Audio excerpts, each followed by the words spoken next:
Now our next question, what do you mean by the political system. पहले हमने one by one question understand किया था कि political का मतलब क्या है, देन आफ्टर हमने समझा था सिस्टम का मतलब क्या है। अब इन दोनों को मिलाकर, ठीक है, इसका मतलब क्या है, जहाँ write down the meaning of the political system. The concept of political system in the result of a new revolution in politics become popular in the beginning of 20th century and especially after the Second World War. For the first time, this concept was used by David Easton, a noted American political scientist, in his book Political System, which was published in 1953. The political system is a set of interaction and structures which has ultimate control over legitimate physical causal power, and its decisions are legally binding. According to Robert A. Dahl, a political system is any persistent pattern of human relationship that involves to a significant extent power, rule, or authority. According to Almond and Powell, when we speak of political system, we include all interaction which affect the use of or threat of legitimate corrections. Once again, try to understand.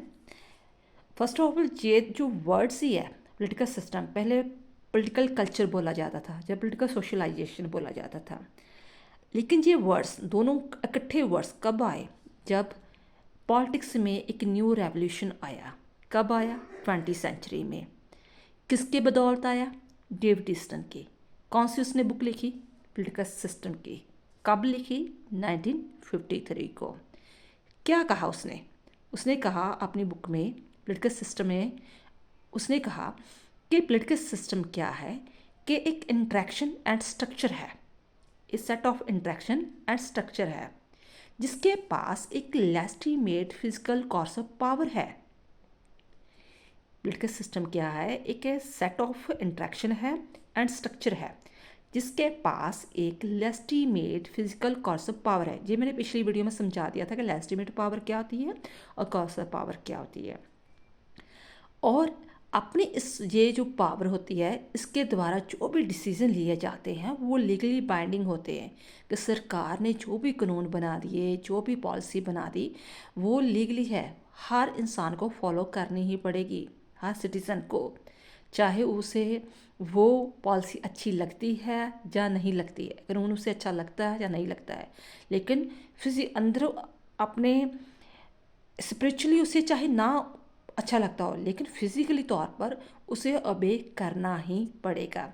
इसी प्रकार Robert ए Dahl ने भी कहा है कि जो political system वहाँ पाया जाता है जहाँ ह्यूमन रिलेशनशिप होते हैं, ठीक है, और उसमें पावर, रूल और अथॉरिटी पाई जाती है। और आलमंड पावल भी यही चीज़ कहता है कि जब हम पॉलिटिकल सिस्टम की बात करते हैं तो उसमें हम एक कॉसिव पावर की भी बात करते हैं जो लेजिटिमेट होती है, कि ज़बरदस्ती कानून को मनाया जाता है तो वो कानून सिटीजन की भलाई के लिए ही होता है। आई होप ये चीज़ आपको समझ में आ गई होगी। थैंक्स।